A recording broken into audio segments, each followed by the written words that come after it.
Jam 11 malam, saat aku baru pulang lembur, suamiku langsung membentak. "Dari mana saja kamu? Cepat masak. Keluargaku sudah kelaparan."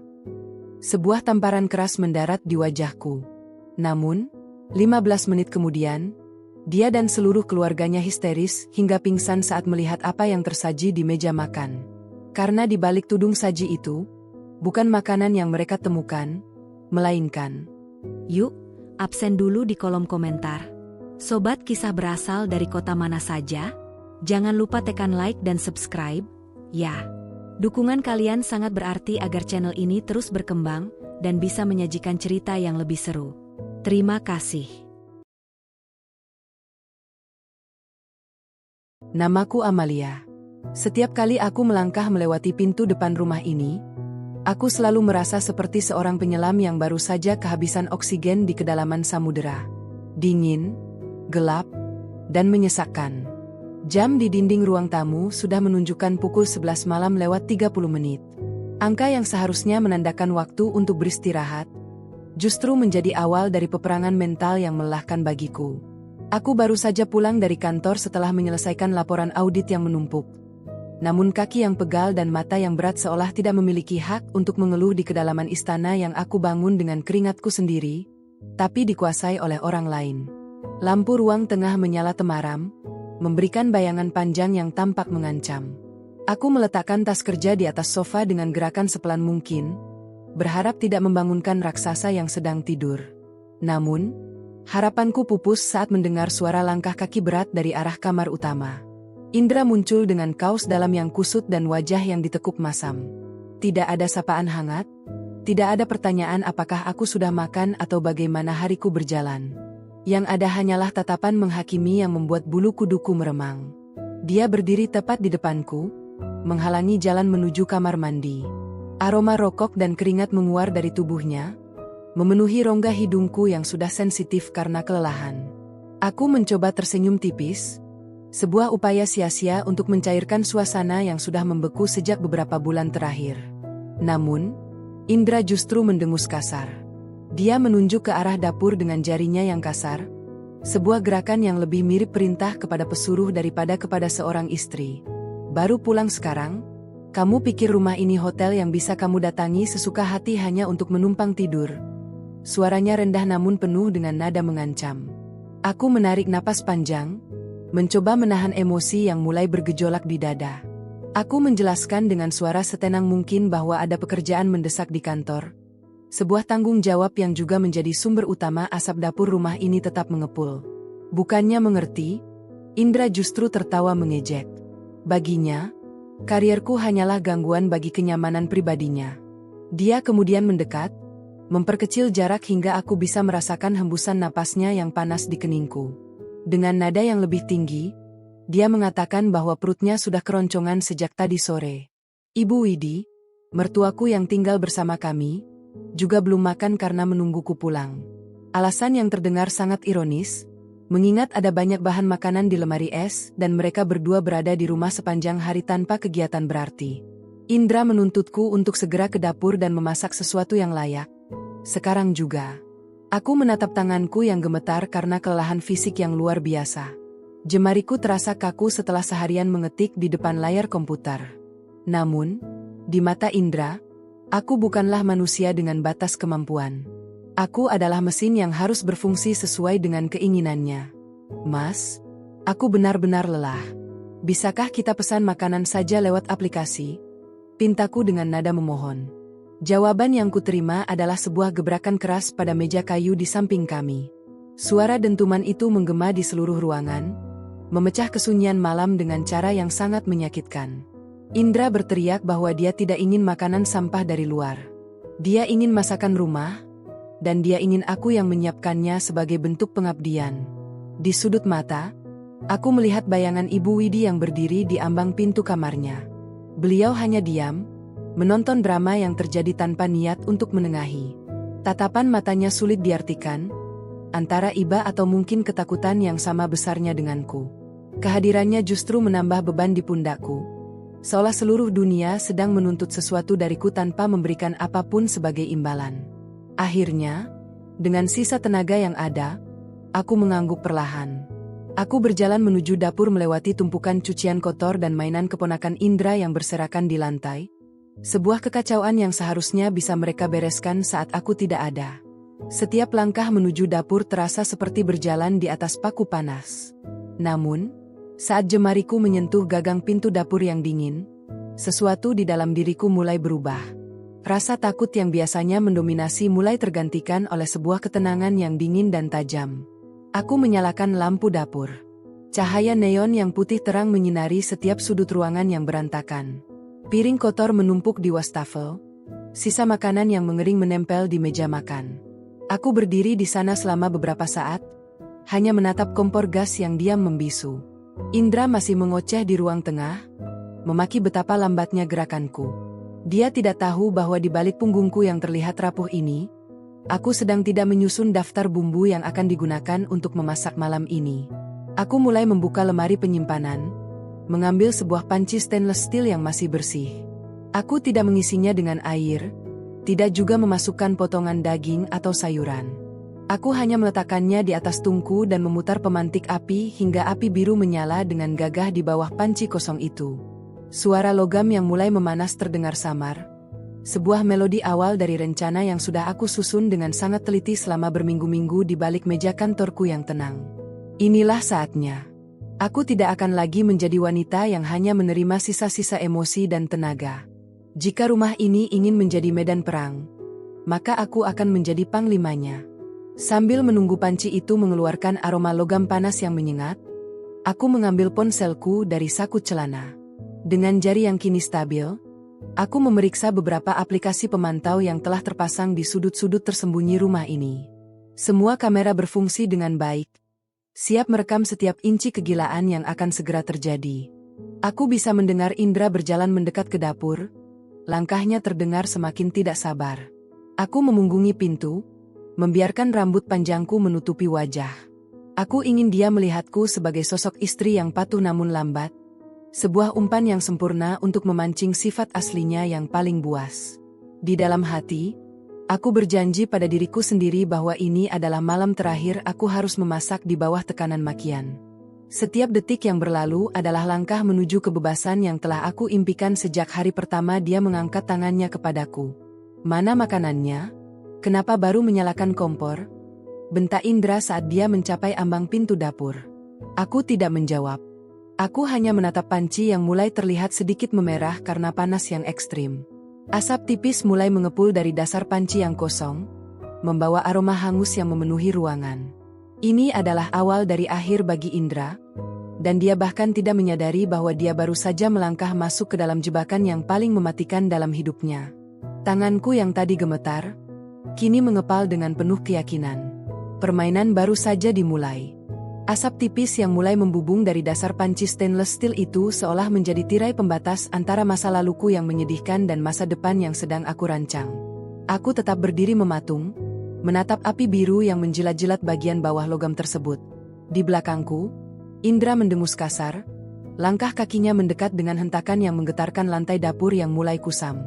Aku bisa merasakan kehadirannya yang dominan, sebuah aura kegelapan yang selama ini selalu berhasil membuat nyaliku menciut hingga ke titik nadir. Namun malam ini, ada kekuatan berbeda yang menjalar di pembuluh darahku. Apa yang kamu lakukan, Amalia? Kamu sudah gila? Ya. Indra berteriak tepat di samping telingaku. Suaranya yang menggelegar membuat telingaku berdenging. Namun aku tetap tidak bergeming. Dia melihat ke arah panci kosong yang mulai mengeluarkan aroma hangus yang tajam. Wajahnya yang semula penuh dengan tuntutan lapar kini berubah menjadi merah padam karena amarah yang tersulut. Dia tidak habis pikir melihat istrinya hanya diam mematung di depan kompor yang menyala tanpa ada satupun bahan makanan yang sedang diolah. Baginya, tindakan ini adalah sebuah pembangkangan terang-terangan, sebuah penghinaan terhadap otoritasnya sebagai kepala rumah tangga yang selalu ingin dilayani. Indra meraih bahuku dengan kasar, memutar tubuhku agar aku dipaksa menatap matanya yang melotot. Aku membiarkan tubuhku mengikuti tarikannya, bersikap selemas mungkin agar dia merasa masih memiliki kendali penuh atas fisikku. Di matanya, aku melihat refleksi seorang wanita yang tampak hancur dan tidak berdaya, padahal di dalam kepalaku, aku sedang menghitung setiap detik yang berlalu dengan presisi seorang akuntan. Aku bertanya padamu. Mana makanannya? Kenapa kamu malah memanaskan panci kosong seperti orang tidak waras? Dia mengguncang bahuku hingga kepalaku terantuk sedikit ke belakang. Aku mengatur napas, memastikan suaraku terdengar serak dan penuh dengan keputusasaan yang dibuat-buat. Aku mengatakan kepadanya bahwa aku sangat lelah, bahwa pikiranku sudah tidak bisa lagi membedakan antara air dan udara. Aku berbisik bahwa aku sedang mencoba menyiapkan sup, namun aku lupa memasukkan airnya. Sebuah alasan yang terdengar bodoh, namun sangat efektif untuk memancing ejekan dari mulutnya. Benar saja, Indra tertawa mengejek, sebuah tawa yang kering dan penuh dengan penghinaan. Dia melepaskan cengkeramannya pada bahuku hanya untuk mendorong dahiku dengan telunjuknya yang kasar. Dia menyebutku sebagai sarjana yang tidak berguna, wanita karir yang otaknya sudah tumpul hanya karena bekerja lembur satu malam. Makian demi makian mengalir dari mulutnya seperti air bah yang merusak segala sesuatu yang dilewatinya. Aku hanya menunduk, membiarkan setiap kata pedas itu terekam dengan jelas oleh mikrofon tersembunyi yang tertanam di balik hiasan dinding di atas lemari es. Di ambang pintu, Ibu Widi muncul dengan wajah yang tampak letih. Beliau memegang pinggiran pintu dengan tangan yang gemetar. Kali ini, beliau tidak hanya diam. Dengan suara yang lirih, beliau meminta Indra untuk merendahkan suaranya karena tetangga bisa mendengar keributan ini. Namun, saran itu justru seperti menyiramkan bensin ke dalam api yang sedang berkobar. Indra berbalik dan membentak ibunya sendiri, menyuruhnya diam dan masuk kembali ke kamar. Dia mengatakan bahwa ini adalah urusannya dengan istri yang tidak tahu diuntung. Pemandangan itu membuat hatiku berdenyut nyeri. Bukan karena aku merasa kasihan pada diriku sendiri, tetapi karena aku melihat betapa rusaknya lelaki yang dahulu pernah kucintai ini. Indra telah berubah menjadi monster yang tidak mengenal batas rasa hormat, bahkan kepada wanita yang telah melahirkannya. Aku melirik ke arah Ibu Widi, dan untuk sepersekian detik, mata kami bertemu. Ada sebuah kode rahasia yang terjalin di sana. Ibu Widi kemudian mulai terisak, tangisannya terdengar pilu dan dramatis, memenuhi ruang dapur yang sempit itu dengan suasana yang semakin mencekam. Tega sekali kamu, Indra. Istrimu baru pulang mencari nafkah, dan kamu memperlakukannya seperti ini.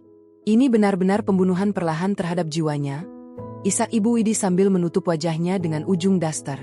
Ucapan itu adalah kalimat yang sudah kami sepakati sebelumnya.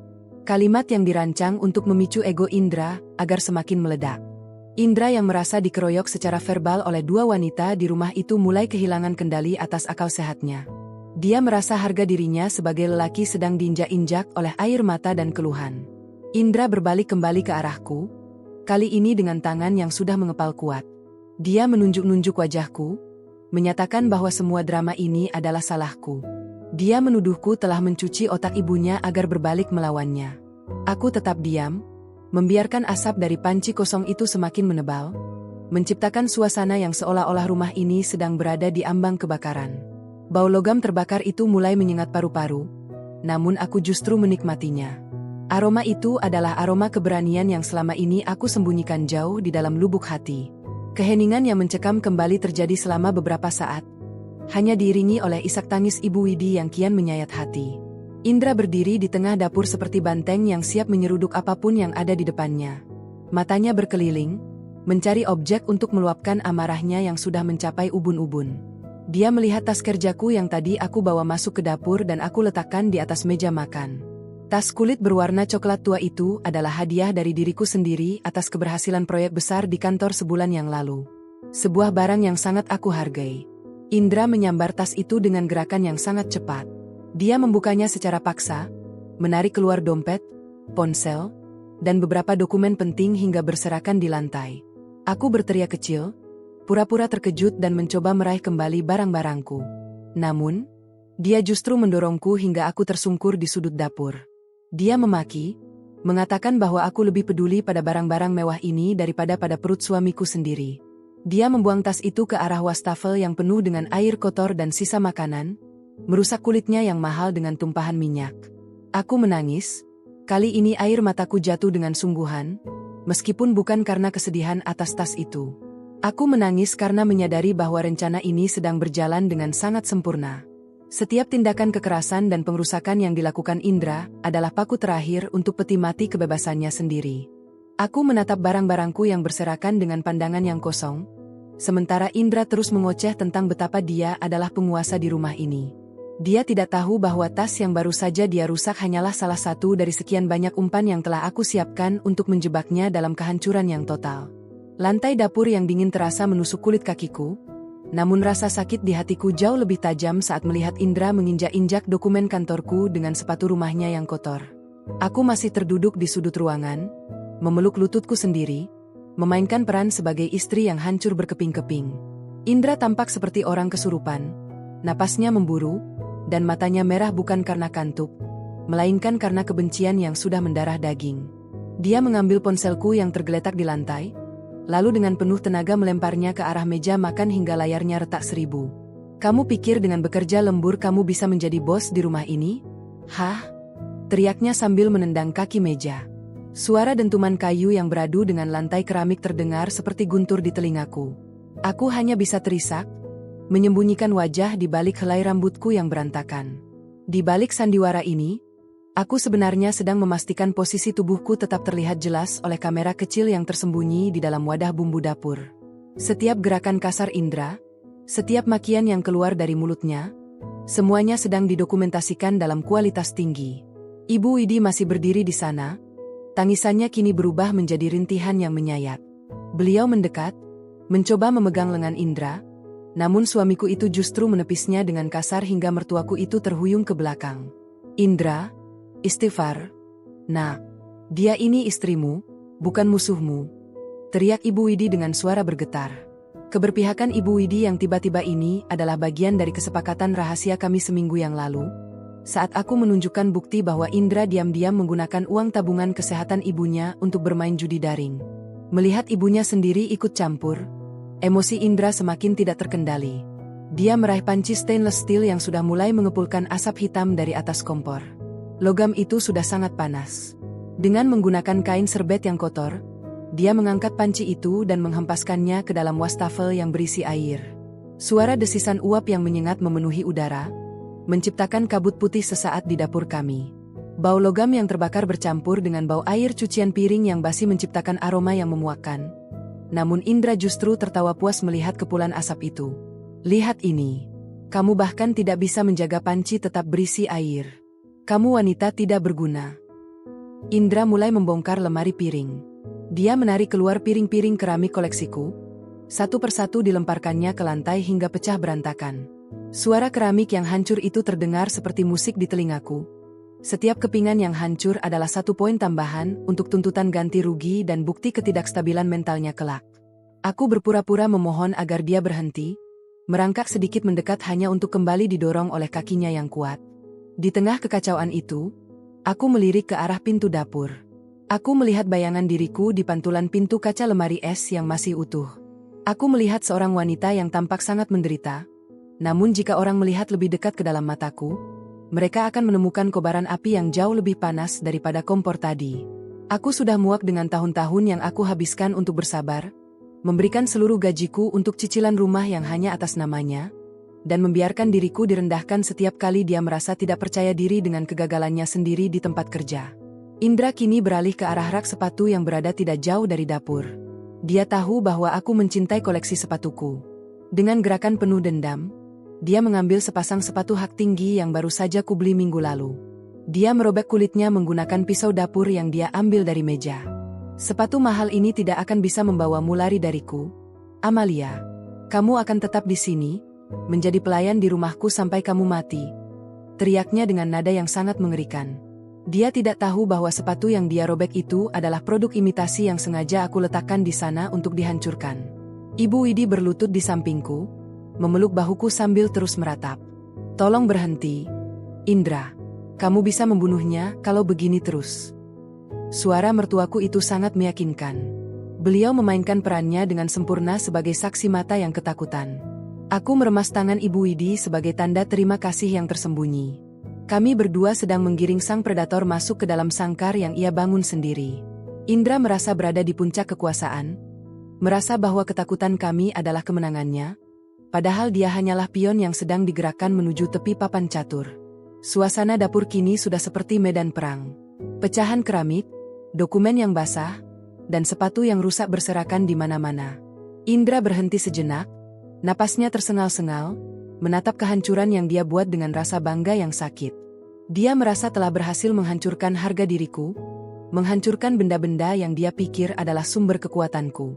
Dia tidak menyadari bahwa semua yang dia hancurkan adalah barang-barang yang memang sudah aku relakan untuk hilang. Harta karun asliku sudah tersimpan aman di tempat yang tidak akan pernah bisa dia jangkau. Sekarang, bersihkan semua ini, perintahnya dengan suara dingin yang menusuk. Dia meludahi lantai tepat di depanku, lalu berjalan menuju kursi meja makan dan duduk di sana dengan angkuh, menungguku untuk tunduk dan mulai memunguti pecahan hidupku yang dia hancurkan. Aku perlahan bangkit, menggunakan meja untuk menopang tubuhku yang gemetar. Aku menatapnya, bukan dengan tatapan takut, melainkan dengan tatapan yang sangat datar. Iya, Mas, aku akan membersihkannya. Semuanya, termasuk kamu, bisikku dalam hati. Aku mulai mengambil sapu, namun gerakanku terhenti saat Indra tiba-tiba berdiri lagi. Sepertinya amarahnya belum benar-benar tuntas. Dia melihat ke arah lemari pajangan di ruang tengah yang terlihat dari dapur, tempat aku menyimpan tas-tas bermerek yang selalu dia benci karena harganya yang mahal. Sebuah senyum jahat tersungging di bibirnya. Aku tahu apa yang akan terjadi selanjutnya. Dia akan menyerang barang-barang itu, dan itu adalah bagian dari rencana yang paling krusial. Aku harus memastikan dia melakukan pengerusakan yang lebih besar lagi agar hukuman yang diterimanya nanti tidak akan bisa ditawar. Lampu dapur berkedip sesaat, mungkin karena korsleting kecil akibat air yang tumpah kemana-mana, namun itu justru menambah kesan dramatis pada malam yang jahanam ini. Aku melangkah mundur, memberi ruang bagi sang monster untuk melanjutkan aksi panggungnya. Ibu Widi masih terisak di lantai, dan aku kembali ke sisinya, memberikan perlindungan semu padahal sebenarnya kami berdua sedang menunggu klimaks dari pertunjukan ini. Sabar, Amalia. Sedikit lagi, bisik Ibu Widi sangat pelan, hampir tidak terdengar di tengah deru napas Indra yang kasar. Kami hanya perlu bertahan beberapa babak lagi sebelum skakmat terakhir dijatuhkan.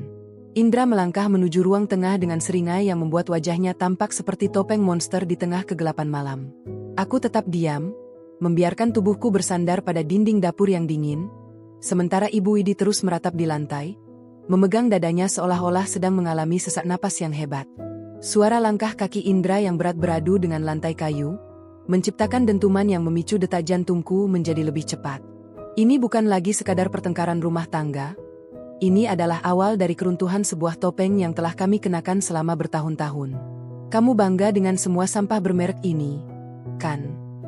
Indra berteriak dari ruang tengah. Dia berdiri di depan lemari kaca tempat aku menyimpan tas-tas yang selama ini menjadi simbol kemandirian finansialku. Dengan satu gerakan kasar, dia memukul pintu kaca lemari itu menggunakan siku tangannya. Suara kaca yang pecah berdenting nyaring. Pecahan-pecahannya berhamburan ke lantai seperti butiran berlian yang hancur. Dia meraih salah satu tas kulit berwarna merah menyala, tas yang sering aku bawa ke pertemuan penting di kantor. Dia merobek paksa talinya, lalu melemparkannya ke lantai dan menginjaknya berkali-kali. Aku memejamkan mata sesaat, bukan karena sedih melihat tas itu hancur, melainkan karena aku sedang memvisualisasikan bagaimana kejadian ini akan terlihat di rekaman pengadilan nanti. Indra tidak menyadari bahwa di balik bingkai foto keluarga yang tergantung di dekat lemari itu, sebuah lensa kamera kecil sedang merekam setiap detil pengerusakan yang dia lakukan. Dia sedang menggali lubangnya sendiri, semakin dalam dengan setiap barang yang dia hancurkan. Ibu Widi mulai bergerak merangkak menuju ruang tengah. Suaranya parau memanggil nama anaknya. Indra, cukup. Hentikan semua ini sebelum kamu menyesal, teriak beliau dengan nada yang penuh keputusasaan. Namun, Indra justru semakin membabi buta. Dia mengambil koleksi parfum mahalku dan melemparkannya ke dinding hingga botol-botol kaca itu hancur, menebarkan aroma wangi yang sangat tajam namun terasa menyesakkan di tenggorokan. Bau parfum yang bercampur dengan aroma hangus dari dapur menciptakan suasana yang sangat aneh dan mencekam. Aku perlahan bangkit dari lantai dapur, berjalan tertatih menuju ambang pintu yang memisahkan dapur dan ruang tengah. Aku ingin dia melihatnya. Aku ingin amarahnya terfokus padaku agar dia tidak melukai Ibu Widi. Mas, tolong, itu semua barang-barangku yang aku beli dengan hasil kerjaku sendiri, kataku dengan suara yang sengaja dibuat bergetar hebat. Kata-kata itu adalah pancingan yang sempurna. Bagi lelaki dengan harga diri serapuh Indra, diingatkan bahwa istrinya lebih mampu secara finansial adalah sebuah tamparan yang mematikan. Dia berbalik dengan mata yang membelalak. Hasil kerjamu sendiri? Kamu pikir tanpa aku mengizinkanmu bekerja? Kamu bisa punya semua ini? Kamu seharusnya bersyukur aku masih mau menampung wanita pembangkang sepertimu. Dia kemudian menyambar sebuah kotak kayu berisi perhiasan di atas meja rias kecil di sudut ruangan. Dia membuka kotak itu dan menumpahkan isinya ke lantai. Kalung, gelang, dan anting-anting berceceran di atas karpet. Dia tidak tahu bahwa perhiasan emas yang asli sudah aku tukar dengan perhiasan imitasi berkualitas rendah sejak seminggu yang lalu. Kegilaan Indra terus meningkat. Dia seolah tidak puas hanya dengan menghancurkan barang-barang yang ada di hadapannya. Dia mulai menarik gorden hingga tiangnya roboh, menjatuhkan vas bunga besar yang airnya membasahi karpet mahal kami. Ibu Widi kini duduk bersimpuh di dekat pecahan kaca, menangis terseduh-seduh sambil menyebut-nyebut nama almarhum ayahnya. Lihat anakmu ini, Pak. Dia sudah kehilangan akal sehatnya. Dia mau membunuh kami secara perlahan, jerit Ibu Widi dengan dramatis. Indra tertawa terbahak-bahak. Tawa yang terdengar sangat mengerikan di tengah kekacauan itu. Pembunuhan perlahan? Jangan membuat drama murahan. Bu, aku hanya sedang membersihkan rumah ini dari sampah-sampah yang membuat istriku jadi sombong. Dia kemudian beralih kembali ke dapur, seolah teringat sesuatu. Dia melihat panci yang tadi dia hempaskan ke wastafel. Dengan kemarahan yang baru, dia mengambil kembali panci itu dan meletakkannya kembali ke atas kompor. Aku mengerutkan kening, mencoba menebak apa yang akan dia lakukan selanjutnya. Indra menyalakan api kompor ke tingkat maksimal. Dia mengambil tas kecil yang baru saja dia robek talinya, lalu dengan paksa memasukkannya ke dalam panci panas tersebut. Kamu ingin aku memasak? Kan? Ini. Aku masakkan tas kesayanganmu ini agar kamu bisa memakannya besok pagi. Teriaknya dengan nada sarkasme yang sangat tajam. Bau kulit terbakar mulai menyeruak, sangat tidak enak dan menusuk hidung. Aku melihat Ibu Widi yang masih terisak, namun beliau sempat memberikan kedipan mata singkat ke arahku di sela-sela tangisannya. Kami tahu bahwa tindakan merebus barang ini adalah bukti pamungkas tentang kondisi kejiwaannya yang tidak stabil. Tidak ada orang waras yang akan merebus tas kulit di atas kompor hanya karena marah. Indra kini berdiri di depan kompor, mengaduk-aduk isi panci itu dengan spatula kayu, seolah-olah dia benar-benar sedang menyiapkan hidangan makan malam. Suasana di dalam rumah kini benar-benar terasa seperti mimpi buruk. Asap hitam mengepul dari panci, pecahan kaca berserakan di mana-mana, dan aroma parfum yang menyengat bercampur dengan bau gosong. Indra terus mengoceh sendiri, memaki karierku, memaki kecantikanku yang dia anggap sebagai beban, dan memaki kemandirianku yang membuatnya merasa kecil. Dia merasa telah menang, merasa telah berhasil menginjak-injak harga diriku serendah mungkin. Namun, di dalam kepalaku, aku justru sedang tersenyum. Setiap menit yang dia habiskan untuk merusak rumah ini adalah menit yang membawa aku lebih dekat pada surat cerai yang sudah aku tanda tangani secara sepihak. Aku hanya perlu memastikan bahwa dia tidak melakukan kekerasan fisik langsung kepadaku, atau Ibu Widi sebelum bantuan datang. Aku kembali ke posisi semula, duduk di lantai dengan wajah yang tertunduk, membiarkan sang monster merasa dia adalah penguasa mutlak di istana yang sebenarnya sudah runtuh sejak lama ini. Permainan catur ini hampir mencapai babak tengah, dan Indra sedang bergerak tepat ke arah jebakan yang paling gelap. Asap yang keluar dari panci di atas kompor itu kini bukan lagi sekadar uap tipis, melainkan jelaga hitam yang mulai memerihkan mata. Indra berdiri di sana, memegang spatula kayu dengan tangan yang gemetar karena amarah yang meluap-luap. Dia tampak seperti koki kegelapan yang sedang meracik kehancurannya sendiri. Bau kulit tas yang terpanggang dan logam yang memanas memenuhi setiap sudut dapur, menciptakan suasana pengap yang hampir tidak tertahankan. Namun, aku tetap diam di tempatku, memperhatikan setiap detail gerakannya dengan ketenangan yang mematikan. Lihat ini, Amalia. Lihat bagaimana barang-barang berhargamu hancur menjadi bubur. Teriak Indra sambil terus menekan tas kulit imitasi itu ke dasar panci yang membara. Suara desisannya terdengar seperti jeritan kecil yang mewakili rasa sakit yang selama ini aku pendam. Aku mengatur napas, memastikan bahwa ekspresi wajahku tetap menunjukkan ketakutan yang dalam, meskipun di dalam hati aku sedang menghitung mundur. Aku tahu bahwa kepanikan yang dia ciptakan adalah senjata terkuatku. Ibu Widi merangkak mendekat ke arah meja makan. Suaranya kini terdengar lebih parau, hampir habis karena terlalu banyak berteriak dan menangis. Indra, hentikan. Rumah ini bisa terbakar. Kamu mau kita semua mati terpanggang di sini? Rintihnya sambil memegangi kaki meja. Indra tidak peduli. Dia justru tertawa, sebuah suara yang sangat asing dan menyeramkan, seolah-olah semua kewarasan yang tersisa dalam dirinya telah menguap bersama asap di dapur ini. Dia merasa memiliki kuasa penuh atas hidup dan mati kami saat ini. Aku perlahan bangkit, berpura-pura ingin menghentikannya namun dengan langkah yang sengaja dibuat ragu-ragu. Mas, tolong matikan apinya. Aku akan melakukan apapun yang kamu mau. Tapi tolong jangan bakar rumah ini, kataku dengan suara yang pecah. Ini adalah taktik pengalihan perhatian yang krusial. Aku ingin dia merasa bahwa dia telah berhasil menundukkanku sepenuhnya, bahwa aku telah menyerah pada kegilaannya. Indra berpaling ke arahku, senyum kemenangannya terlihat sangat mengerikan di bawah cahaya lampu dapur yang berkedip. Sekarang kamu memohon? Sekarang kamu sadar siapa tuan di rumah ini? Ejeknya. Dia melepaskan spatula itu dan membiarkannya ikut terbakar di dalam panci. Dia melangkah mendekatiku. Aroma hangus yang melekat di pakaiannya tercium sangat tajam. Aku mundur selangkah, memastikan punggungku menyentuh lemari es tempat aku menyimpan dokumen penting yang asli di balik kompartemen rahasia. Indra tidak tahu bahwa sementara dia sibuk menghancurkan barang-barang di ruang tengah, aku telah memindahkan semua aset berhargaku ke tempat aman seminggu yang lalu. Kegaduhan ini mulai memicu reaksi dari luar. Aku bisa mendengar sayup-sayup suara anjing tetangga yang menggonggong tak henti, mungkin terganggu oleh bau asap atau suara teriakan Indra yang menembus dinding rumah.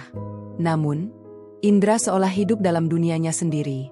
Dia mengambil sebuah teko berisi air dingin dan menyiramkannya ke arah kompor secara tiba-tiba. Suara ledakan uap yang besar terjadi, menyemburkan abu dan jelaga ke seluruh ruangan. Dapur kami seketika menjadi gelap oleh kabut abu-abu yang menyesakkan. Dalam kegelapan dan kepulan uap itu, aku melihat bayangan Ibu Widi yang dengan sigap meraih ponselnya yang tersembunyi di balik saku dasternya. Beliau mengirimkan pesan singkat, sebuah sinyal yang sudah kami sepakati. Tangisannya yang tadinya keras kini berubah menjadi bisikan doa yang konstan, namun matanya tetap waspada memantau gerak-gerik putranya. Kami adalah dua orang wanita yang dianggap lemah oleh Indra, namun di malam yang jahanam ini, kami adalah arsitek dari keruntuhannya. Indra terbatuk-batuk karena asap yang masuk ke paru-parunya. Dia mengibaskan tangannya di udara, mencoba mencari keberadaanku di tengah kabut uap. Amalia, jangan coba-coba lari. Kamu belum merasakan hukuman yang sebenarnya, teriaknya parau. Aku tidak lari. Aku justru berdiri tegak, membiarkan uap panas itu menyentuh kulit wajahku. Aku merasa seolah uap ini sedang membasuh semua noda penghinaan yang selama ini menempel di jiwaku. Di dalam kegelapan dapur yang berasap itu, aku bukan lagi istri yang tertindas. Aku adalah pemangsa yang sedang menunggu mangsanya masuk ke dalam jaring terakhir. Aku sengaja menyenggol sebuah tumpukan piring yang tersisa di pinggir meja hingga jatuh berdentang ke lantai. Suara itu memancing Indra untuk menerjang ke arah sumber suara. Dia terjatuh karena licinnya lantai yang basah oleh air dan minyak, mengumpat dengan kata-kata yang semakin kotor. Di saat itulah, aku menyalakan lampu darurat kecil yang ada di sudut ruangan. Cahaya kecil itu menerangi wajah Indra yang kini dipenuhi jelaga hitam dan amarah yang buta. Dia tampak menyedihkan, seorang lelaki yang kehilangan martabatnya karena ketidakmampuannya mengendalikan diri sendiri. Lihat dirimu, Mas, kataku dengan nada yang tiba-tiba menjadi sangat datar dan dingin. Tidak ada lagi nada ketakutan dalam suaraku. Indra tertegun sejenak, menatapku dengan bingung karena perubahan nada bicaraku yang drastis. Kamu pikir kamu sedang menghancurkan hidupku? Kamu hanya sedang menghancurkan barang-barang plastik dan kulit imitasi. Kamu sedang menghancurkan masa depanmu sendiri. Kata-kataku seperti petir yang menyambar di tengah kesunyian setelah badai. Mata Indra membelalak, mencoba mencerna maksud dari ucapanku di tengah kepalanya yang dipenuhi kabut emosi. Dia mencoba bangkit dengan susah payah, mencengkeram pinggiran meja makan untuk menopang tubuhnya. Apa maksudmu? Hah? Kamu mau menantangku lagi? Geramnya. Namun, sebelum dia bisa melangkah lebih jauh, Ibu Widi tiba-tiba berdiri di antara kami. Beliau tidak lagi menangis. Beliau menatap anaknya dengan tatapan paling dingin yang pernah aku lihat. Sudah cukup, Indra. Ibu tidak bisa lagi menutupi kebusukanmu. Kamu sudah melampaui batas yang bisa dimaafkan oleh seorang ibu sekalipun. Indra terdiam membeku. Pengkhianatan ibunya adalah sesuatu yang tidak pernah masuk dalam skenarionya. Dia mengira ibunya akan selalu menjadi tameng bagi kesalahannya, seperti yang sudah-sudah. Namun malam ini, aliansi rahasia kami telah terbentuk dengan sempurna. Di luar sana, Suara sirene mulai terdengar lamat-lamat, membelah kesunyian malam di kompleks perumahan kami. Detak jantungku berpacu kencang, bukan karena takut, melainkan karena kegembiraan yang luar biasa. Suara sirene yang semula lamat-lamat kini terdengar semakin nyata, membelah keheningan malam dan memantul di antara dinding-dinding rumah yang pengap oleh asap. Indra mematung di tengah dapur, tangannya yang masih memegang spatula kayu perlahan turun. Matanya beralih dari wajahku ke arah Ibu Widi, lalu ke arah pintu depan dengan sorot mata yang mulai menunjukkan percikan kepanikan. Keangkuhan yang tadi menyelimuti dirinya seolah menguap begitu saja, digantikan oleh kesadaran yang terlambat bahwa dunia di luar sana telah mencium bau busuk dari kekacauan yang ia ciptakan. "Apa yang kamu lakukan, Amalia? Kamu memanggil polisi?" Suaranya kini tidak lagi menggelegar, melainkan bergetar karena ketakutan yang berusaha ia sembunyikan. Dia melangkah maju, mencoba mencengkeram lenganku, namun aku berkelit dengan gesit. Lantai yang licin akibat tumpahan air dan minyak membuat gerakannya limbung. Dia hampir terjatuh di atas pecahan piring keramik yang berserakan seperti ranjau di seluruh lantai dapur. Aku berdiri di dekat jendela, membiarkan cahaya lampu jalan menyinari separuh wajahku yang kini dingin tanpa ekspresi. Ibu Widi melangkah maju, berdiri tegak di depan putranya sendiri. Beliau tidak lagi tampak seperti wanita tua yang rapuh. Bukan dia yang memanggil mereka, Indra. Ibu yang melakukannya, ucap mertuaku dengan suara yang stabil dan penuh penekanan. Kata-kata itu menghantam Indra lebih keras daripada tamparan fisik manapun.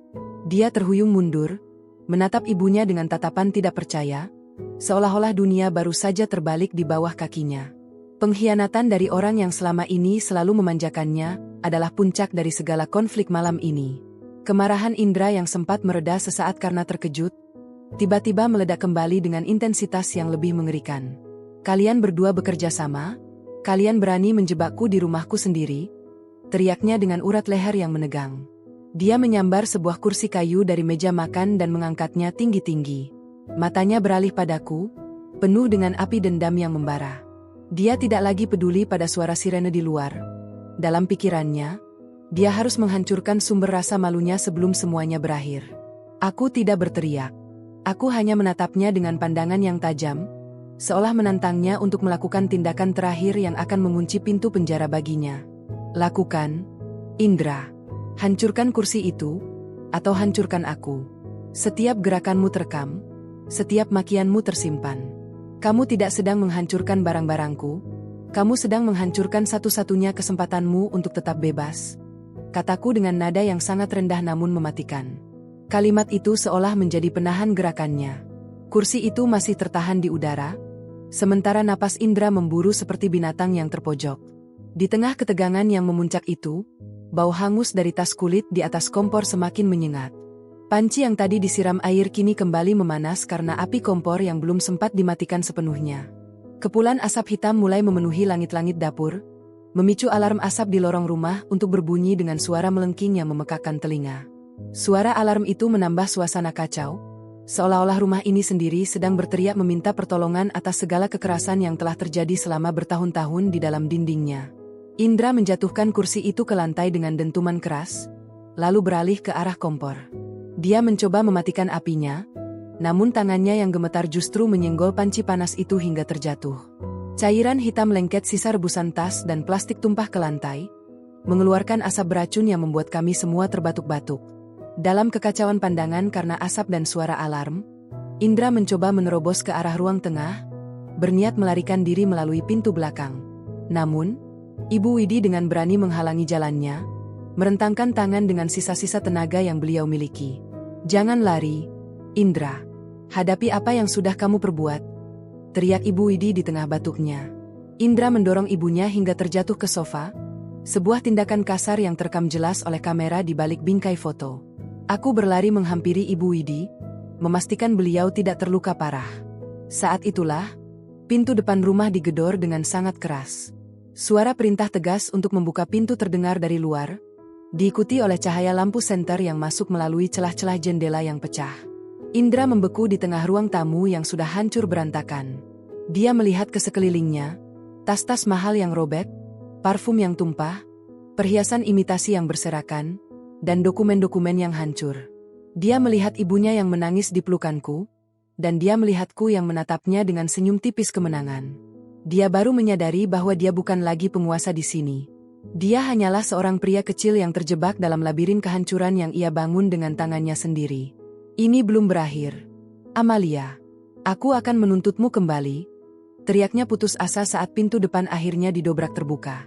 Beberapa petugas kepolisian masuk dengan senjata dan lampu senter yang menyilaukan. Mereka segera mengamankan situasi, memerintahkan Indra untuk mengangkat tangan dan berlutut di lantai. Indra mencoba melawan, meneriakkan bahwa ini semua adalah jebakan dan bahwa aku adalah istri yang gila. Namun bukti-bukti di sekelilingnya berbicara lebih keras daripada kata-katanya yang penuh racun. Aku membantu Ibu Widi berdiri, menuntun beliau menjauh dari kerumunan petugas yang sedang memborgol Indra. Saat melewati suamiku yang kini tertelungkup di lantai dengan tangan terikat, aku berhenti sejenak. Aku berjongkok di dekat telinganya, memastikan suaraku tidak terdengar oleh petugas lain. Permainan berakhir, Mas. Kamu kalah sejak menit pertama aku menginjakkan kaki di rumah ini malam ini, bisikku pelan.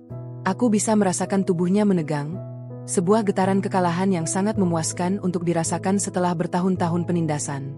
Polisi mulai mengumpulkan bukti-bukti awal, sementara seorang petugas medis mendekat untuk memeriksa keadaanku dan Ibu Widi. Aku menolak dengan halus, menyatakan bahwa aku hanya perlu menghirup udara segar.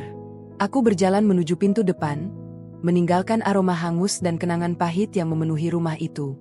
Di ambang pintu, aku berbalik sekali lagi untuk melihat pemandangan terakhir.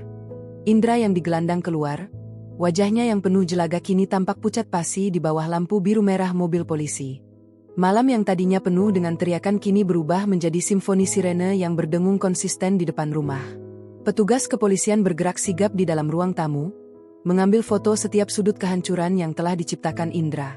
Aku duduk di teras depan, membiarkan udara malam yang dingin menyapu sisa-sisa jelaga yang menempel di pori-pori kulitku. Di sampingku, Ibu Widi duduk dengan sebuah selimut yang disampirkan oleh petugas medis di bahunya. Beliau tidak lagi menangis. Tatapannya kosong menatap aspal jalanan, seolah sedang melepaskan beban berat yang selama ini dipikulnya sendirian sebagai ibu dari seorang pria yang gagal mengendalikan iblis dalam dirinya. Di dalam, aku bisa mendengar suara Indra yang masih mencoba membela diri. Suaranya terdengar parau, memohon kepada petugas bahwa dia hanya sedang mendidik istrinya. Sebuah pembelaan yang terdengar sangat menjijikkan di telingaku. Petugas kepolisian yang berpengalaman tentu tidak akan termakan oleh retorika kuno semacam itu, terutama saat mereka melihat panci berisi sisa tas kulit yang masih berasap di atas kompor. Itu bukan lagi sekadar pertengkaran, itu adalah bukti nyata dari gangguan perilaku dan ancaman keselamatan jiwa. Salah seorang petugas polisi, seorang pria parubaya dengan sorot mata yang teduh, mendekatiku dengan sebuah buku catatan kecil. Dia menanyakan urutan kejadian secara mendetail. Aku menjawab setiap pertanyaannya dengan suara yang tenang dan tertata, tanpa sedikit pun emosi yang meledak-ledak. Aku menceritakan bagaimana Indra mulai menghancurkan barang-barang berharga sejak aku menginjakkan kaki di rumah. Aku juga menyebutkan tentang ancaman pembunuhan terselubung yang dia lontarkan saat dia menyalakan kompor gas dengan panci kosong itu. Apakah ini pertama kalinya dia melakukan hal seperti ini, Ibu Amalia? Tanya petugas itu sambil mencatat. Aku menggelengkan kepala perlahan. Aku menjelaskan bahwa selama 2 tahun terakhir, kekerasan verbal dan psikologis telah menjadi makanan sehari-hari, namun malam ini adalah puncaknya karena dia mulai merusak properti dengan cara yang sangat ekstrim. Aku juga menyerahkan sebuah kartu memori kecil yang baru saja aku cabut dari salah satu kamera tersembunyi di ruang tengah. Petugas itu menatap kartu memori tersebut dengan alis yang terangkat, seolah mengagumi kesiapanku menghadapi situasi ini. Saat itu juga, 2 petugas keluar sambil menggiring Indra yang sudah terborgol rapat. Wajah suamiku itu tampak hancur, rambutnya berantakan, dan pakaiannya penuh dengan noda abu serta air. Saat dia melewati teras, dia berhenti sejenak dan menatapku dengan kebencian yang masih menyala. "Kamu sudah merencanakan ini semua, kan? Kamu menjebakku dengan barang-barang palsu itu," teriaknya sambil mencoba meronta dari pegangan petugas. Aku hanya menatapnya balik dengan satu alis yang terangkat, sebuah gestur yang semakin membuatnya naik pitam. Petugas polisi segera memaksa Indra untuk terus berjalan menuju mobil patroli. Suara teriakan dan makiannya perlahan meredup saat pintu mobil besi itu ditutup dengan bantingan keras. Keheningan tiba-tiba menyergap kompleks perumahan kami yang biasanya tenang. Tetangga-tetangga yang tadinya mengintip dari balik gorden mulai keluar ke halaman rumah mereka, berbisik-bisik sambil menunjuk ke arah rumahku yang kini berantakan. Aku tidak peduli dengan apa yang mereka pikirkan. Biarlah malam ini menjadi pengumuman resmi bahwa Amalia yang lemah telah mati. Ibu Widi menyentuh tanganku dengan jemarinya yang dingin. Amalia, apa yang akan terjadi selanjutnya? Apakah aku harus kembali ke rumah saudaraku di desa? Tanyanya dengan suara yang syarat akan kekhawatiran. Aku memutar tubuhku menghadap beliau, lalu menggenggam tangannya dengan erat. Aku meyakinkan beliau bahwa semua janji yang telah aku buat akan aku tepati. Surat pelunasan utang rumah sakit untuk mendiang suaminya sudah aku selesaikan kemarin sore, dan sebuah apartemen kecil atas nama beliau sudah aku siapkan sebagai tempat tinggal yang layak jauh dari pengaruh buruk Indra. Mertuaku itu menunduk. Air mata kembali jatuh membasahi pipinya yang keriput. Beliau merasa bersalah karena harus berkhianat pada darah dagingnya sendiri, namun beliau juga menyadari bahwa membela Indra hanya akan mempercepat kehancuran mereka berdua. Terima kasih, Amalia. Kamu lebih seperti anak kandung bagiku daripada dia, bisiknya lirih. Aku hanya tersenyum tipis. Pengkhianatan ini bukan tentang kebencian, melainkan tentang bertahan hidup di tengah badai yang diciptakan oleh orang yang tidak tahu cara menghargai kasih sayang. Pengacaraku, seorang pria muda bernama Haris yang sudah aku hubungi sejak sore hari, akhirnya tiba di lokasi. Dia turun dari mobilnya dengan tas kerja yang tampak sangat profesional. Haris segera berkoordinasi dengan kepolisian untuk memastikan semua barang bukti diamankan, termasuk panci yang menjadi simbol kegilaan Indra malam ini. Dia mendatangiku dan memberikan sebuah map berisi dokumen-dokumen yang perlu aku tanda tangani. Itu adalah draft gugatan cerai dan permohonan perintah perlindungan dari pengadilan. Semua berjalan sesuai rencana, Amalia. Bukti pengrusakan barang dan kesaksian Ibu Widi akan membuat posisimu sangat kuat di pengadilan. Dia tidak akan mendapatkan 1 sen pun dari aset-asetmu, bisik Haris dengan nada yang sangat meyakinkan. Aku mengambil pena dan menandatangani dokumen tersebut tepat di bawah cahaya lampu teras yang temaram. Setiap goresan tinta itu terasa seperti sebuah sayatan yang memutus rantai yang selama ini membelenggu kakiku. Malam semakin larut, dan petugas kepolisian mulai meninggalkan rumah kami satu persatu setelah memasang garis polisi di area dapur. Rumah yang tadinya terasa seperti penjara, kini terasa seperti monumen kemenangan. Aku berdiri dan mengajak Ibu Widi untuk pergi dari sana. Aku tidak ingin menghabiskan 1 malam lagi di dalam bangunan yang penuh dengan aroma hangus dan sisa-sisa amarah itu. Kami berjalan menuju mobilku yang masih terparkir rapi di pinggir jalan, seolah tidak tersentuh oleh badai yang baru saja terjadi di dalam rumah. Sebelum masuk ke dalam mobil, aku menoleh ke arah rumah itu untuk terakhir kalinya. Aku melihat bayangan diriku di kaca jendela yang retak. Dan aku melihat seorang wanita yang akhirnya bisa bernapas dengan lega. Tidak ada lagi ketakutan, tidak ada lagi rasa bersalah. Yang tersisa hanyalah kepuasan karena telah berhasil memainkan bidak catur terakhir dengan sempurna. Aku menyalakan mesin mobil, memutar kemudi meninggalkan masa laluku yang hancur, menuju sebuah apartemen baru yang sudah menungguku. Apartemen sementara yang aku sewa terletak di lantai 15, cukup tinggi untuk membuat suara bising jalanan kota terdengar seperti bisikan yang jauh. Aku menuntun Ibu Widi masuk ke dalam ruangan yang didominasi warna putih bersih itu.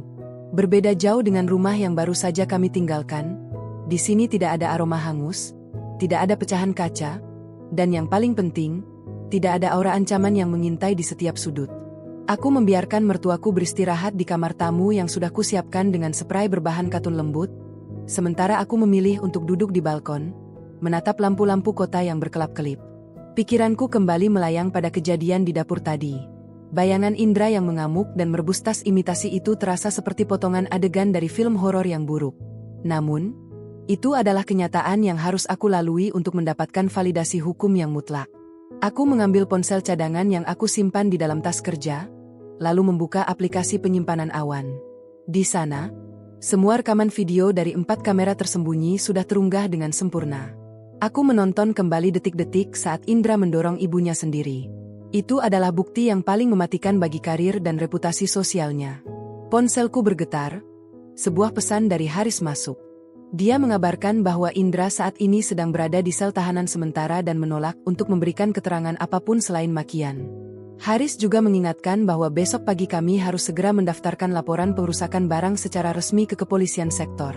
Aku membalas pesannya dengan singkat, menegaskan bahwa aku tidak akan mengambil langkah mundur sedikit pun. Tidak ada ruang untuk negosiasi atau kata damai setelah semua barang bukti, rebusan, itu diamankan oleh pihak berwajib. Tiba-tiba, pintu balkon terbuka sedikit. Ibu Widi muncul dengan wajah yang tampak jauh lebih tenang meskipun matanya masih sembab. Beliau duduk di kursi di sampingku, ikut menatap cakrawala malam yang luas. "Apakah menurutmu dia akan membenciku selamanya, Amalia?" tanyanya dengan suara lirih. Aku terdiam sejenak, mencari kata-kata yang tepat untuk tidak menyakiti hatinya namun tetap jujur. Aku mengatakan bahwa kebencian Indra adalah bentuk pelariannya dari rasa bersalah, dan itu bukan tanggung jawab Ibu Widi untuk menanggungnya lagi. Mertuaku itu menghela napas panjang, sebuah hembusan napas yang seolah membuang beban puluhan tahun.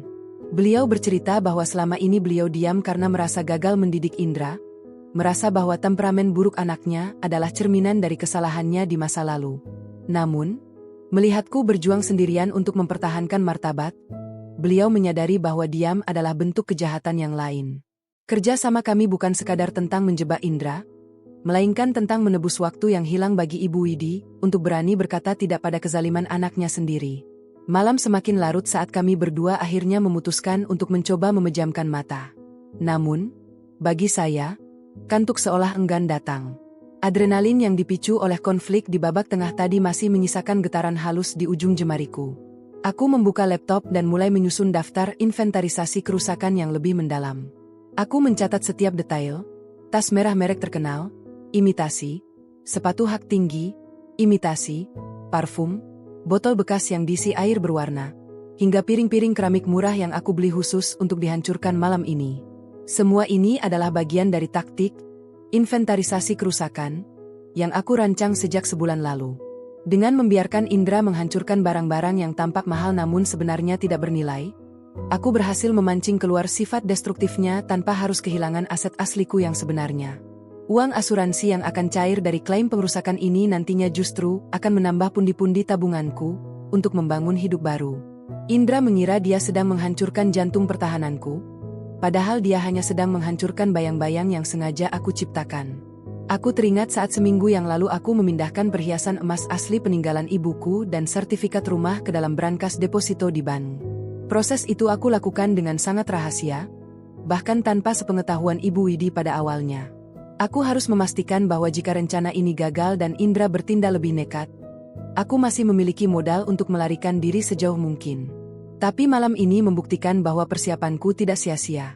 Sang predator telah masuk ke dalam perangkap yang dibuat dari keserakahan dan egonya sendiri. Menjelang fajar, aku sempat terlelap selama 2 jam sebelum akhirnya terbangun oleh suara alarm. Hari ini adalah hari penentuan. Aku harus menghadapi kenyataan di kantor polisi dan memulai proses hukum yang panjang. Aku berjalan menuju cermin di kamar mandi, menatap pantulan wajahku yang tampak lelah namun memiliki binar mata yang berbeda. Tidak ada lagi ketakutan di sana. Aku mengusap wajahku dengan air dingin, merasakan kesegaran yang meresap hingga ke tulang. Sebelum berangkat, aku menyiapkan sarapan sederhana untuk Ibu Widi. Kami makan dalam keheningan yang nyaman, sebuah kemewahan yang tidak pernah kami dapatkan saat masih berada di bawah atap yang sama dengan Indra. Beliau menatapku dengan penuh dukungan saat aku berpamitan untuk menemui Haris di kantor polisi. "Berjuanglah, Amalia. Jangan biarkan dia menarikmu kembali ke dalam lumpur itu," pesan beliau dengan nada yang kuat. Kalimat itu menjadi bahan bakar tambahan bagiku untuk melangkah keluar apartemen dengan kepala tegak. Di dalam lift yang bergerak turun, aku merasa seolah-olah beban seberat 1 ton telah diangkat dari bahuku. Meskipun puncak konflik telah terlewati dengan drama yang mengerikan di dapur itu, perjuangan hukum baru saja dimulai. Aku tahu Indra akan mencoba segala cara untuk memutarbalikkan fakta, namun dia tidak memiliki apapun kecuali emosi yang meledak-ledak. Sementara aku memiliki bukti, saksi, dan ketenangan seorang pemenang. Saat pintu lift terbuka di lantai dasar, aku melangkah keluar menuju cahaya matahari pagi, siap untuk menjatuhkan putusan akhir bagi pria yang pernah mengira bisa menguasai hidupku selamanya. Ruang tunggu kantor polisi terasa dingin, tetapi tidak sedingin suasana hatiku yang telah membeku sejak lama. Aku duduk di kursi kayu panjang dengan Haris di sampingku. Di hadapanku, sebuah meja penuh dengan barang-barang yang dikemas dalam plastik bening berlabel barang bukti. Ada tas merah yang kini hanya berupa gumpalan kulit terbakar, sisa-sisa sepatu yang terpotong, dan sebuah panci stainless steel yang dasarnya menghitam pekat. Haris membuka sebuah map tebal berisi foto-foto hasil olah tempat kejadian perkara. Indra masih bersikeras bahwa semua barang yang dia hancurkan adalah milik pribadinya karena merasa itu dibeli dengan uang bersama. Bisik Haris dengan nada meremehkan. Dia belum tahu bahwa kita sudah menyiapkan daftar transaksi dan bukti kepemilikan atas namamu sendiri. Aku hanya mengangguk pelan. Aku tidak ingin membuang energi untuk mengomentari kebodohan Indra. Fokusku saat ini adalah memastikan semua ilusi yang dia bangun runtuh tanpa sisa. Saat itulah petugas penyidik memanggilku masuk ke ruang pemeriksaan. Di sana, Indra sudah duduk dengan tangan terborgol ke kursi besi. Wajahnya yang biasa terlihat sombong kini tampak kusut, matanya merah, dan ada rona kekalahan yang mencoba dia tutupi dengan tatapan benci. Ketika melihatku masuk, dia langsung mendesis. "Kamu puas, Amalia? Puas menjebak suamimu sendiri dengan barang-barang sampah itu? Polisi bilang tas yang aku rebus itu barang palsu. Kamu sengaja, kan? Kamu menipuku." Aku duduk dengan tenang di seberang mejanya. Aku tidak membalas teriakannya dengan amarah. Sebaliknya, aku mengeluarkan sebuah amplop kecil berisi dokumen asuransi dan sertifikat keaslian barang. "Mas, kamu benar. Barang-barang yang kamu hancurkan semalam memang imitasi. Tas merah itu, sepatu-sepatu itu, semuanya barang berkualitas rendah yang sengaja aku beli untuk menggantikan koleksiku yang asli," kataku dengan suara yang sangat jernih dan terkontrol. Indra tertegun. Mulutnya sedikit menganga, seolah otaknya butuh waktu lebih lama untuk memproses pengakuan itu. Aku melanjutkan penjelasanku dengan nada yang hampir seperti membacakan laporan cuaca. Aku memberitahunya bahwa seminggu sebelum kejadian malam itu, aku sudah memindahkan semua barang asliku, mulai dari tas kulit buatan Prancis hingga perhiasan warisan keluarga, ke sebuah unit penyimpanan rahasia yang tidak pernah dia ketahui. Barang-barang yang dia hancurkan dengan penuh nafsu itu hanyalah properti sandiwara yang sudah aku relakan untuk musnah. "Kenapa? Kenapa kamu lakukan ini?" tanya Indra. Suaranya kini menciut menjadi bisikan yang gemetar. Aku mencondongkan tubuh sedikit ke depan, menatap langsung ke dalam manik matanya yang penuh kebingungan. Aku menjelaskan bahwa aku butuh bukti nyata tentang kegilaannya yang tidak bisa dibantah oleh siapapun. Jika dia hanya memaki, orang akan menganggap itu pertengkaran biasa.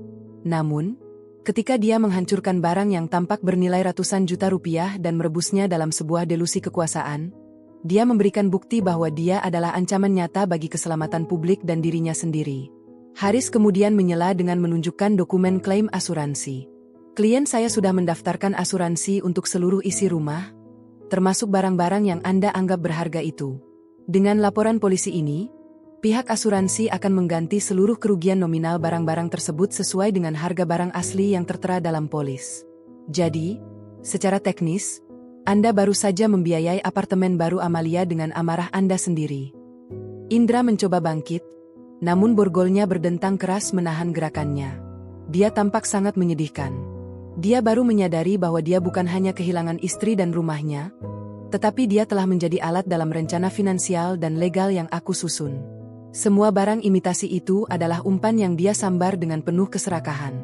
Dia mengira sedang mematahkan sayapku, padahal dia sedang membangunkan singa yang selama ini diam di sampingnya. Penyidik kemudian memutar rekaman video dari malam itu. Di layar monitor, kami melihat Indra yang seperti orang kesurupan, berteriak-teriak sambil memasukkan tas ke dalam panci. Suaranya yang melengking menyebut-nyebut tentang pembelajaran bagi istri pembangkang, bergema di ruangan yang sunyi itu. Indra menunduk, tidak sanggup melihat bayangan dirinya sendiri yang tampak begitu primitif dan kehilangan martabat.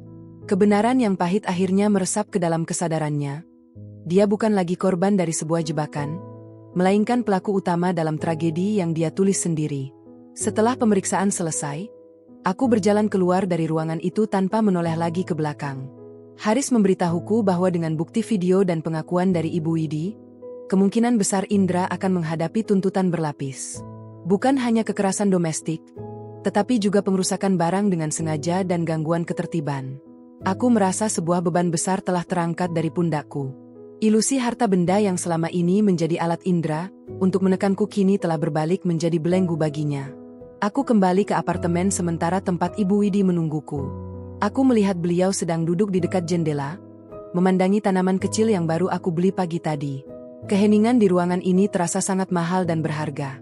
Aku menghampirinya, lalu duduk di lantai di dekat kakinya. "Kami tidak perlu banyak bicara. Kami berdua tahu bahwa babak ini adalah tentang melepaskan keterikatan pada benda-benda mati untuk menyelamatkan jiwa yang masih hidup. Sepanjang sore itu, aku menghabiskan waktu dengan memeriksa email kantor. Rekan-rekanku mengirimkan pesan dukungan setelah mendengar kabar bahwa aku mengalami perampokan dan kekerasan di rumahku. Aku membalas mereka satu persatu dengan kalimat yang profesional, menyatakan bahwa aku akan segera kembali bekerja setelah urusan legal selesai. Aku tersenyum tipis saat menyadari bahwa dalam waktu dekat, aku akan benar-benar memiliki hidup yang rapi, tenang, dan tanpa asap beracun dari dapur yang penuh amarah. Hari itu ditutup dengan pemandangan matahari terbenam yang membiaskan warna jingga di langit kota. Aku menyadari bahwa harta karun yang sebenarnya bukanlah tas mahal atau perhiasan yang kusimpan di brankas. Harta karunku adalah keberanian untuk menyusun rencana, kesabaran untuk menunggu saat yang tepat, dan ketegasan untuk meninggalkan apapun yang tidak lagi memberikan kedamaian. Indra mungkin mengira dia telah menghancurkan duniaku, tetapi kenyataannya, dia hanya membantuku membersihkan sampah-sampah yang selama ini menumpuk di jalan menuju kebahagiaanku. Kini, aku siap untuk melangkah ke babak selanjutnya. Proses hukum memang akan memakan waktu, namun aku memiliki semua sumber daya yang dibutuhkan untuk menang. Aku telah mengubah rasa sakit menjadi strategi, dan mengubah air mata menjadi modal keberuntungan. Di apartemen yang sunyi ini, aku akhirnya bisa mendengar detak jantungku sendiri tanpa gangguan suara teriakan. Inilah awal dari kemenangan yang hakiki, sebuah kebebasan yang tidak hanya didapat dari keberuntungan, tetapi dari kecerdasan yang diasah oleh penderitaan yang panjang. Setiap kepingan imitasi yang hancur telah digantikan oleh harga diri yang sangat asli. Pagi hari itu dimulai dengan suara ketukan yang berwibawa di pintu depan rumah kami yang kini dipasangi garis polisi. Matahari bersinar terik, seolah ingin menyingkap semua sisa kegelapan yang masih tertinggal di sudut-sudut ruangan yang berantakan. Aku berdiri di samping Haris, sementara Ibu Widi duduk di teras dengan didampingi oleh seorang konselor wanita. Di hadapan kami, 2 mobil sedan hitam terparkir dengan rapi. Bukan hanya polisi yang datang kali ini, melainkan juga tim pengacara dari kantor hukum ternama yang telah aku tunjuk untuk mengurus segala rincian teknis penyitaan aset dan penuntutan pidana. Indra dibawa keluar dari mobil tahanan untuk melakukan rekonstruksi kejadian secara singkat. Tangannya masih terbelenggu baja, dan kepalanya tertunduk, berusaha menghindari tatapan tetangga yang mulai berkumpul di seberang jalan. Namun, begitu matanya menangkap sosokku yang berdiri tegak dengan setelan kantor yang rapi, amarahnya kembali berkilat. Dia tampak terkejut melihat kehadiranku yang sama sekali tidak menunjukkan jejak trauma. Aku tidak lagi mengenakan daster yang kotor karena debu dapur. Aku berdiri di sana sebagai Amalia yang asli, seorang wanita yang memegang kendali penuh atas papan caturnya sendiri. Pihak kepolisian telah mengamankan rekaman waktu nyata dari 13 sudut berbeda di rumah ini. Suara Haris memecah kesunyian, sengaja dikeraskan agar Indra mendengarnya dengan jelas. Semua rekaman tersimpan di peladen awan yang tidak bisa Anda akses maupun Anda hapus. Tindakan Anda merebus tas imitasi tersebut, selain menjadi bukti kekerasan, juga menjadi dasar kuat bagi kami untuk mengajukan pemeriksaan kesehatan mental yang akan memperberat posisi Anda di mata hukum terkait hak asuh aset. Indra mencoba bicara, namun suaranya hanya berakhir menjadi erangan frustrasi. Dia melihat seorang petugas mulai mengeluarkan barang-barang dari dalam rumah sebagai bukti tambahan. Saat itulah, pintu rumah diketuk lagi oleh rombongan yang berbeda. Kali ini adalah petugas dari perusahaan asuransi. Mereka datang untuk memverifikasi klaim atas barang-barang mewah yang dilaporkan hancur. Indra tertawa getir, tawanya terdengar pecah dan putus asa. Dia mengira asuransi tidak akan membayar karena barang tersebut palsu, namun dia salah besar. Aku telah mengasuransikan seluruh isi rumah sebagai satu kesatuan aset rumah tangga, dan tindakan pengerusakan oleh orang lain, meskipun itu suaminya sendiri dalam kondisi konflik, tetap masuk dalam klausul perlindungan tertentu yang sudah aku konsultasikan sebelumnya. Aku melangkah mendekat ke arah Indra, melewati garis polisi yang membatasi kami. Para petugas berjaga dengan waspada, namun aku memberi isyarat bahwa aku hanya ingin bicara sebentar. Aku berdiri tepat di depannya, menatap wajahnya yang kini tampak sangat asing bagiku. Tidak ada lagi rasa benci, yang tersisa hanyalah rasa kasihan yang dingin. Kamu bertanya-tanya mengapa Ibu Widi berpihak padaku? Bisikku sangat pelan, memastikan hanya dia yang mendengar. Itu karena aku memberikan apa yang tidak pernah kamu berikan padanya, rasa aman dan martabat. Dia tahu kamu hanya akan menghancurkannya, sama seperti kamu menghancurkan piring-piring itu. Wajah Indra memucat. Dia menatap ibunya di kejauhan, namun Ibu Widi sengaja memalingkan wajah, lebih memilih berbicara dengan petugas medis. Kehancuran mental Indra tampak lengkap di saat itu. Dia menyadari bahwa dia benar-benar sendirian. Semua orang yang dia anggap sebagai miliknya telah berpaling, bukan karena mereka jahat, tetapi karena dia sendiri yang mengusir mereka dengan duri-duri amarahnya. Haris kemudian mendekat dan menyerahkan selembar kertas resmi. Itu adalah surat penahanan lanjutan dan pemberitahuan bahwa permohonan ceraiku telah masuk ke pengadilan agama dengan status prioritas karena adanya unsur kekerasan dalam rumah tangga. Suasana semakin formal saat pengacaraku mulai mendata aset-aset yang akan disita sebagai jaminan kompensasi. Indra hanya bisa melihat dengan nanar saat petugas mencatat mobil yang selama ini dia banggakan, yang sebenarnya cicilannya dibayar dari rekening pribadiku. Dia baru menyadari bahwa selama bertahun-tahun ini, dia hanya hidup dalam ilusi kekuasaan. Dia adalah raja tanpa tahta, penguasa tanpa harta, yang hanya bisa berteriak di dalam rumah yang sebenarnya milik orang lain. Setiap barang yang dia sentuh dengan niat merusak kini berbalik menuntutnya di atas kertas bermeterai. Di tengah proses itu, tetangga sebelah rumah, seorang ibu tua yang selama ini sering mendengar keributan, mendekat dan memberikan kesaksian spontan kepada petugas. Beliau menceritakan betapa seringnya dia mendengar suara barang pecah dan teriakan Indra di malam hari. Kesaksian ini bagaikan paku terakhir pada peti mati pembelaan Indra. Dia tidak bisa lagi berdalih bahwa kejadian semalam hanyalah insiden sesaat, karena emosi. Ini adalah pola, sebuah kebiasaan buruk yang akhirnya menemui ujung jalannya. Aku menarik napas panjang, menghirup udara pagi yang kini terasa sangat bersih. Tidak ada lagi bau hangus yang menyumbat paru-paruku. Aku melihat ke arah dapur melalui jendela yang terbuka. Panci itu sudah tidak ada di sana, sudah dikemas dalam plastik bukti. Ruangan itu kini kosong, hampa, namun bagiku, itu adalah ruang putih yang siap aku lukis kembali dengan warna-warna baru. Aku merasa sangat ringan, seolah gravitasi tidak lagi memiliki kuasa penuh atas tubuhku. Kemenangan ini bukan tentang melihat Indra menderita, tetapi tentang melihat diriku sendiri pulih. Sebelum Indra dibawa kembali ke mobil tahanan untuk dipindahkan ke lembaga pemasyarakatan, dia sempat meneriakkan kata-kata terakhir, sebuah kutukan bahwa aku tidak akan pernah bahagia sendirian. Aku hanya tersenyum tipis menanggapi hal itu. Bahagia bagi setiap orang berbeda, dan bagiku, kebahagiaan malam ini sesederhana tidur tanpa harus mengunci pintu kamar dari dalam. Aku berbalik, berjalan menuju Ibu Widi, dan merangkul bahunya yang gemetar. Kami berdua akan meninggalkan tempat ini selamanya. Haris menutup mapnya dengan bunyi klik yang memuaskan. Semua sudah selesai untuk hari ini, Amalia. Besok kita akan fokus pada persidangan perdana. Kamu harus istirahat, katanya dengan nada ramah. Aku mengangguk, namun pikiranku sudah jauh ke depan. Aku sudah membayangkan apartemen baruku, tumpukan buku yang ingin aku baca tanpa interupsi, dan pekerjaan yang menungguku dengan tantangan yang jauh lebih sehat daripada pertempuran domestik ini. Kami masuk ke dalam mobil. Saat mobil mulai bergerak perlahan meninggalkan rumah itu, aku tidak menoleh ke belakang. Aku tidak ingin melihat reruntuhan itu lagi. Aku memejamkan mata sejenak, merasakan getaran mesin mobil yang halus, membawa kami menuju kehidupan yang baru. Ibu Widi menggenggam tanganku erat-erat. Sebuah pengakuan tanpa kata bahwa kami telah berhasil melewati badai paling mengerikan dalam hidup kami. Di luar sana, dunia terus berputar. Namun bagiku, waktu baru saja dimulai kembali dari angka nol. Strategi telah dijalankan, jebakan telah tertutup, dan kini, hanya ada jalan lurus menuju kedamaian yang telah lama aku perjuangkan. Ruang sidang itu terasa begitu sunyi, hanya deru pendingin ruangan yang sesekali memecah keheningan yang kaku. Aku duduk di barisan depan, mengenakan kemeja putih tulang yang rapi, melambangkan kebersihan hati yang baru saja aku temukan kembali. Di sebelahku, Haris tampak sibuk merapikan tumpukan berkas yang akan menjadi penentu masa depanku.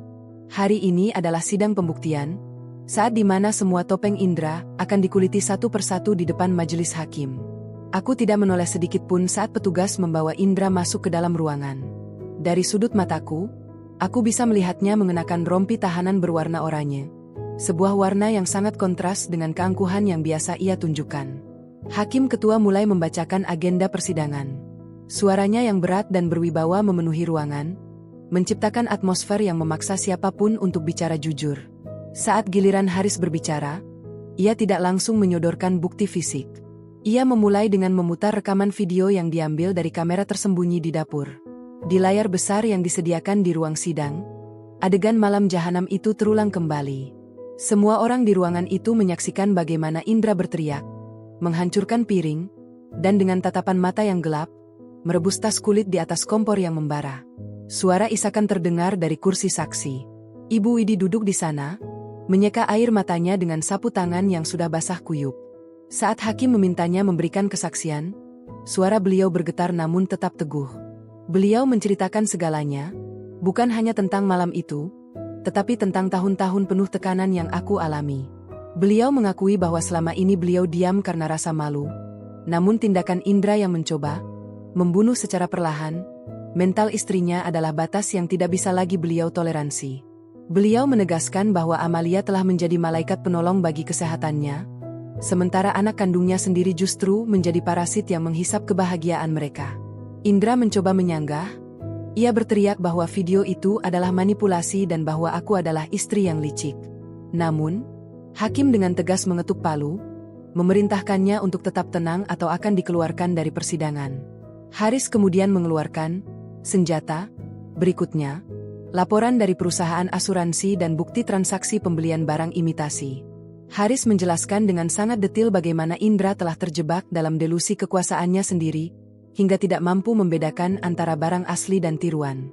Ini menjadi bukti kuat bahwa kondisi psikologis Indra sedang tidak stabil dan memiliki kecenderungan destruktif yang membahayakan orang di sekitarnya. Satu persatu, benteng pertahanan Indra runtuh. Klaimnya bahwa ia adalah pemberi nafkah utama dipatahkan dengan mutasi rekening yang menunjukkan bahwa seluruh biaya hidup keluarga, termasuk cicilan mobil dan uang saku untuk ibunya, berasal dari hasil kerja keras Amalia. Indra tertunduk lesu di kursi terdakwa. Wajahnya yang tadinya merah padam karena amarah kini berubah menjadi pucat pasi. Ia menyadari bahwa di ruang sidang ini, suaranya yang menggelegar tidak memiliki kekuatan apapun di hadapan fakta-fakta yang tertulis di atas kertas putih. Penyelesaian tentang nasib Ibu Widi juga dibahas dalam persidangan ini. Aku telah menyiapkan dokumen pernyataan bahwa aku akan tetap menjamin kehidupan beliau, memberikan tempat tinggal yang layak, dan menanggung biaya medisnya tanpa syarat apapun. Hal ini membuat hakim memberikan pandangan yang sangat bersimpati padaku. Aku dianggap sebagai pihak yang memiliki itikat baik dan stabilitas emosional yang tinggi, sementara Indra dinilai sebagai pihak yang gagal memenuhi kewajiban moral maupun material sebagai seorang suami. Menjelang akhir sidang, jaksa penuntut umum membacakan tuntutan hukuman pidana atas pengerusakan properti dan kekerasan dalam rumah tangga secara psikis. Indra tidak bisa mengelak karena bukti, barang yang direbus, menjadi bukti nyata dari perilaku abnormalnya. Ia dijatuhi tuntutan hukuman penjara yang cukup signifikan. Tidak ada lagi ruang untuk banding yang bisa menyelamatkannya, karena bukti-bukti digital dan kesaksian ibu kandungnya sendiri adalah sebuah skakmat yang sempurna. Kerajaan kecil yang ia bangun di atas penderitaanku kini benar-benar runtuh, rata dengan tanah. Setelah hakim mengetuk palu 3 kali menandakan sidang ditutup, aku berdiri dengan perlahan. Aku merasa ada sebuah energi besar yang mengalir kembali ke dalam tubuhku. Haris menjabat tanganku dengan senyum bangga. Kita berhasil, Amalia. Semuanya bersih sekarang, bisiknya. Aku mengangguk, namun mataku tertuju pada Ibu Widi. Aku menghampiri beliau dan memeluknya erat. Kami berdua menangis, bukan karena sedih, melainkan karena rasa syukur yang tak terhingga karena telah berhasil keluar dari labirin kegelapan itu dengan selamat. Indra digelandang kembali menuju sel tahanan. Sebelum ia menghilang di balik pintu besi, ia sempat menoleh ke arahku. Tidak ada lagi kemarahan di matanya, yang ada hanyalah kekosongan dan penyesalan yang terlambat. Aku tidak merasakan dendam lagi. Bagiku, Indra hanyalah sebuah bab buruk di masa lalu yang sudah aku tutup rapat.